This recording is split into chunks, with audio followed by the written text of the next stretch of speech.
Okay, so I'm going to make some fermented apple chutney. And this is one of my favorite recipes. It is so easy. I love apple chutney anyway, but a fermented apple chutney is like no work at all. You don't have to stand at the stove stirring and keeping an eye on things. You take your apples, and this is 2 cups of apples, which was 2 medium apples that I peeled and chopped, right into the bowl. You add a tablespoon of grated ginger, a clove of chopped garlic, half a cup of onion, and a 1/4 cup of raisins. To that, we're going to add half a tablespoon of salt. Let's see which one that is. Teaspoon. Okay, we're just going to measure out half a tablespoon. This beautiful pink Himalayan sea salt. And that looks about half a tablespoon to me. And we're going to add 2 cups of whey, or 2 tablespoons of whey. 2 cups, that'd be a lot. 1, 2, and now I'm going to mix. A nice old wooden spoon here. Did I add everything? Let me see. Sea salt, garlic, whey. Yeah, that's it. What I like about this recipe is this is going to start getting wet, and then when I stick it in the jar, there's going to be a lot of liquid in it. But in a couple days, 2 to 3 days, all the pectin in the apple is going to cause the liquid to gel up. It's so good. And it's really a pretty recipe. I one time made radish roses. I took radishes and I cut them into rose shapes, and I added probably 2 cloves of garlic to the jar size I'm using is a pint ball jar, and this is a wide mouth jar. And I filled this with radishes and garlic, and it was amazing. I'm gonna have to make that again. Once I can get my hands on some radishes, I will do that. So this is what the purpose in stirring this is, to bring out the liquid. If I was doing kale or if I was making sauerkraut or kimchi, I'd be pounding away. I would be working on breaking down the cell wall and softening the leaf. But for this, I'm really just trying to draw the juice out of the apple, because I want this to be well blended. The salt is also going to help draw some juice out of the onion. Having a day here. I just have had some big storms passing through. I wasn't sure I was going to be able to complete this. I had all 4 dogs at my feet, all panting. So it was pretty. But looks like for now the storms have passed. Aha! And here we go. This is what I'm looking for. This beautiful liquid, which is going to gel up.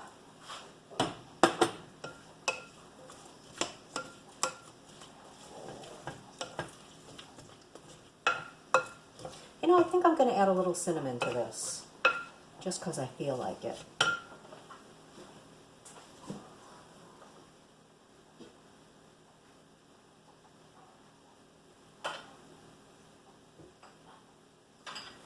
Ooh, when I was looking through the spice rack, I saw cardamom too. So I'm going to add a little of each of these. So just a sprinkle of cardamom, which is a really strong spice. Man, it smells good. And cinnamon. There's just nothing wrong with ever adding cinnamon to anything, as far as I'm concerned. So a sprinkle of that. So I'm going to say, gee, 1/8 of a teaspoon of the cardamom, and probably about 1/2 teaspoon of cinnamon, maybe less. You can see it's just enough to give it a little bit of color. and make it smell even better, if that was even possible. So, makes it prettier. And I think we're ready to put this in the jar. And so you might not think all of this is going to fit in here, but watch. Because we're going to really pack it in, and that's what makes the wide mouth jar so much easier to work with than a narrow jar. Because when you ferment anything, you need to make sure that the liquid comes all the way up to the top of the whatever you're fermenting, whether it's cabbage or radishes or apples. So see, I've pressed that down. I want to make sure there's no air gaps in there. Add some more.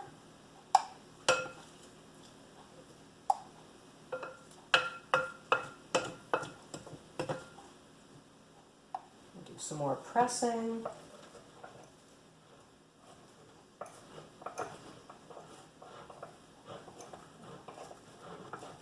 Oh yeah. You can see liquid is starting to gather at the bottom of that jar. Now I'm going to scrape the rest of it in. And whoa, look at that. It all fits. I'm going to tap that down really good. Make sure we got no air pockets. Put a little muscle into that and try to get it down beneath the neck of the jar.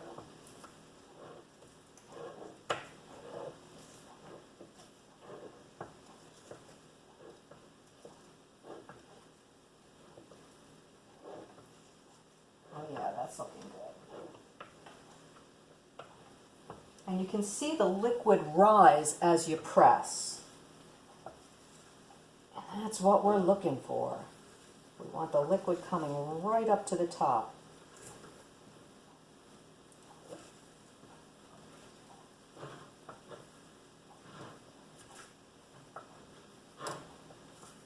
This is going to taste so good.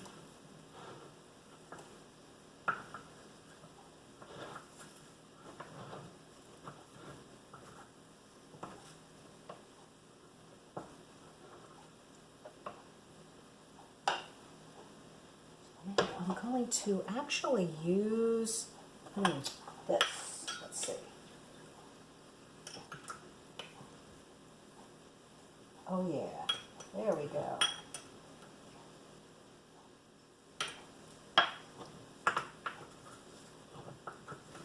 Use what is at hand.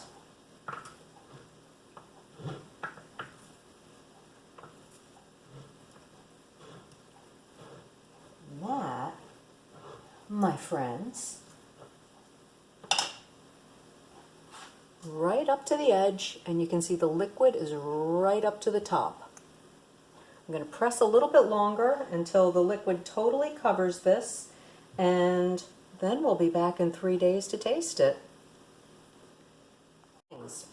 You want to make sure that you clean the edge of the jar because we don't want any mold growing. That's why you want to make sure that the liquid is covering everything. And as you ferment this, you want to let it breathe. So this is going to sit over on the counter. It's going to be covered with cheesecloth or with a piece of paper towel. I prefer something sustainable like cheesecloth. So that's what's going to be on top of mine. But this is looking good. It's been 3 days since I started my beautiful ferments, and I'm going to take a look at my apple chutney. Took the top off of it. Wow, there's bubbles in there. You see the bubbles right here, right here. That means the microbes are hard at work. Let me give it a taste. My raisins are plump. My apples look good. Mmm. Oh my God. Oh, What's happened here is something that happens sometimes. Every once in a while, I'll get some fruit that has floral notes that I won't notice when I bite into the apple. But the microbes, think what happens when you make wine or beer. All the different complexities, that the change in it and the notes that appear that weren't there in the original fruit. That's what's happened here. I've got all these floral notes in the apple. Oh man, I'm gonna have to make some kombucha with that apple. Do a double fermentation, because that is good. So that is 2 apples, half an onion, 1/4 cup of raisins, and you have to see the rest of it. You have to go back to the beginning and see what else I added. Some cardamom, some cinnamon, a little salt, and of course the whey. And that is delicious. I hope you try it. Enjoy.